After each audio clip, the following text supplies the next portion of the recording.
Hi everyone, hello. This is the second video that I'm recording for my YouTube channel where I talk about my chess progress and I share some tips for adult improvers or for people more or less at my level. In the first video, I talked about the importance of prioritizing chess tactics and calculation over the opening prep.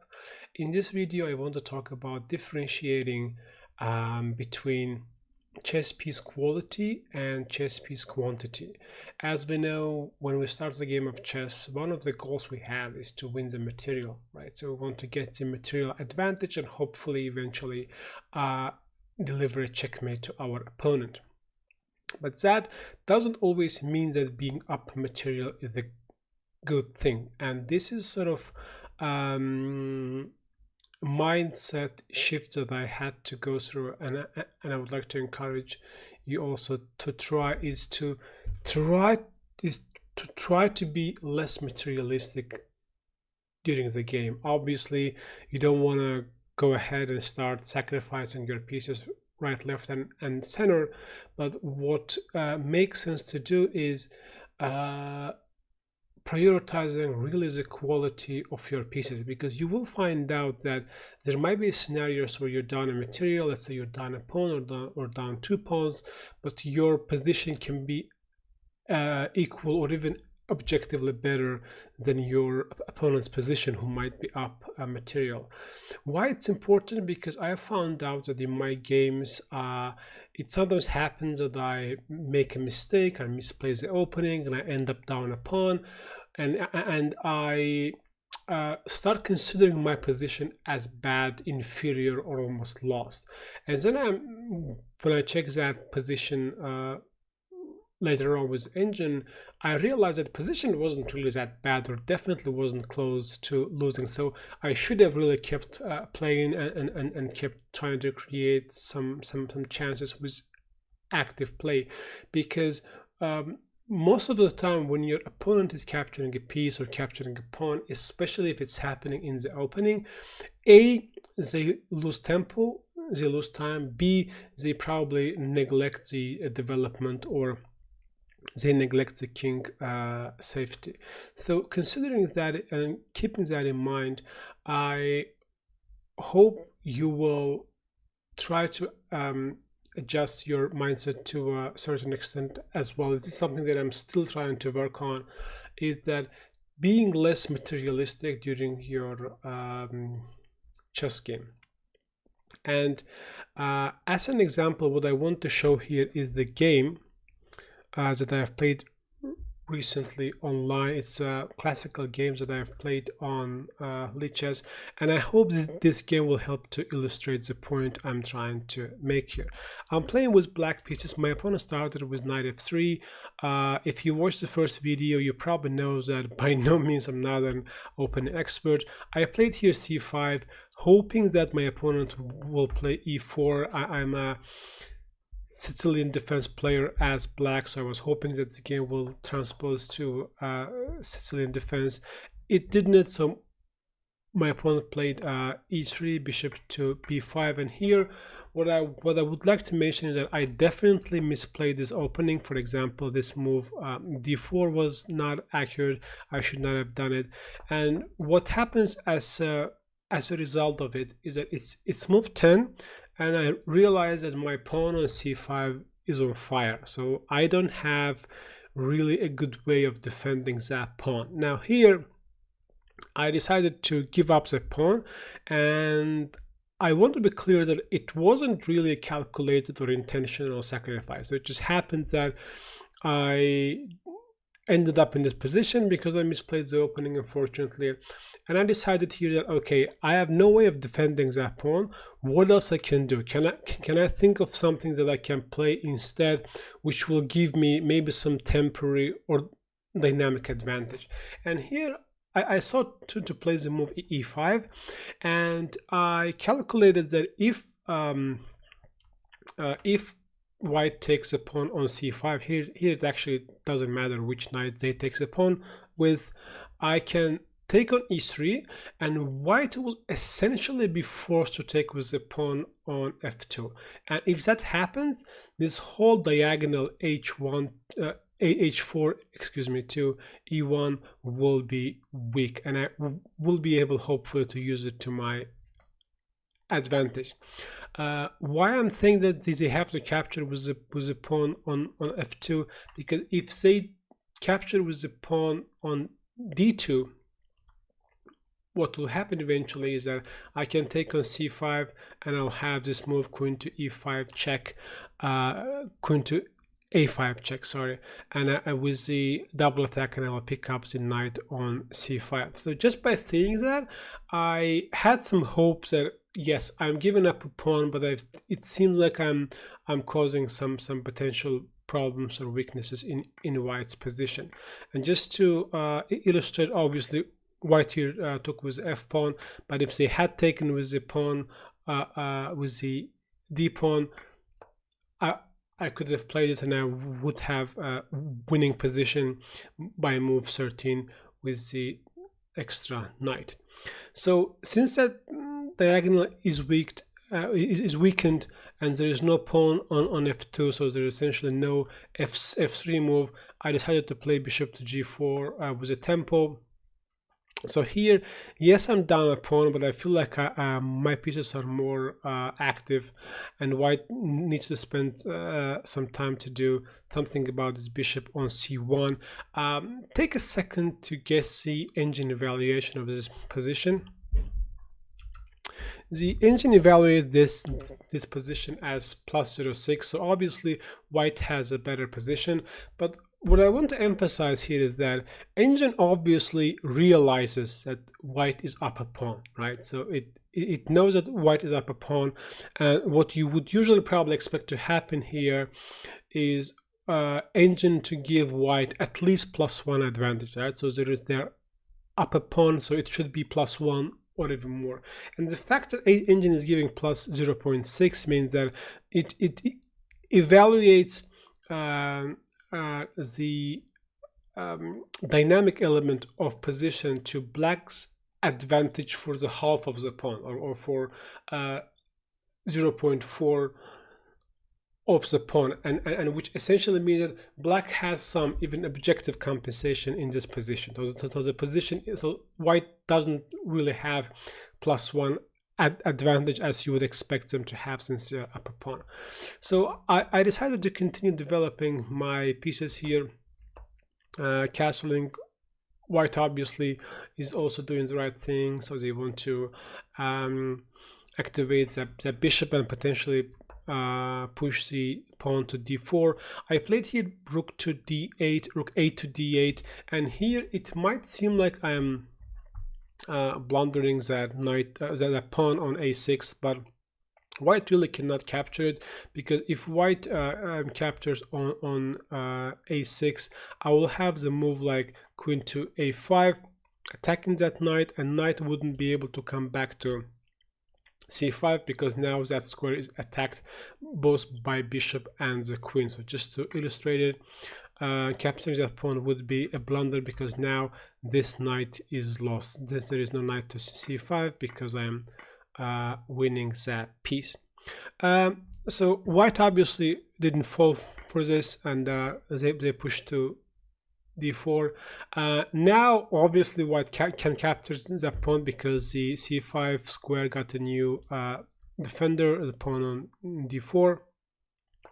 I played bishop to d5. I thought if they would capture on a6, I would have the moves like bishop takes h2 check, and then queen to g3. White decided to stop all of this with the move g3, and this was honestly very suspicious move in my opinion, because it really creates weaknesses in white's position, and I decided to take advantage of it by placing my bishop on h3. Here I moved the bishop back to kind of ask white the question, where do you want to put the rook, and I'm putting the bishop back on h3.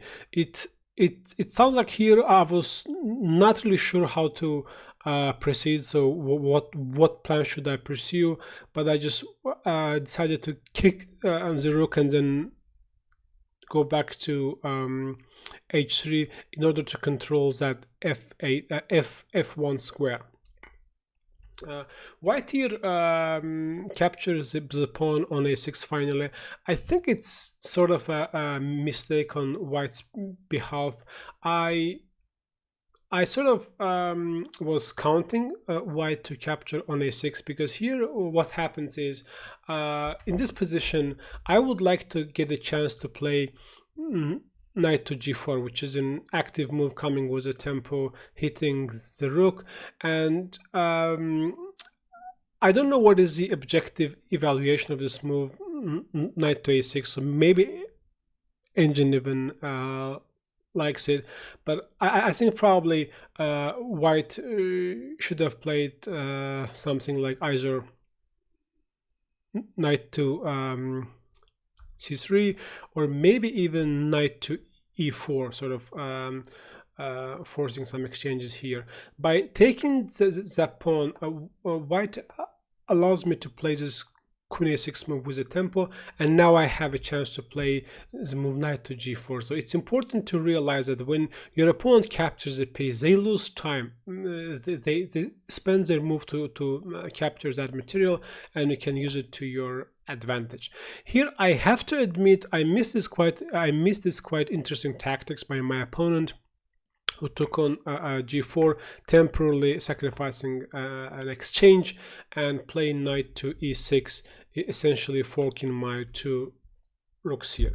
I was surprised by the tactic, because I obviously missed it, and I wasn't happy that I missed a tactic where White managed to trade some pieces off. But then I spent some time on this position here. As you can see, I've spent around 9 minutes here. I thought that I can play the move queen to f7, right? And by playing move queen to f7, I am telling White that if they want to capture an exchange, they have to do that capture on f8, because if they capture the rook on d8, I will have checkmate into on the f1 square. So just by calculating it and knowing that they will have to capture on d8, I calculated that after this queen to f7, rook takes f8, and rook takes f8, I will still have his mate in one straight. Obviously it's White to move, so they have a chance to defend, and I think the only move to defend is queen to e2.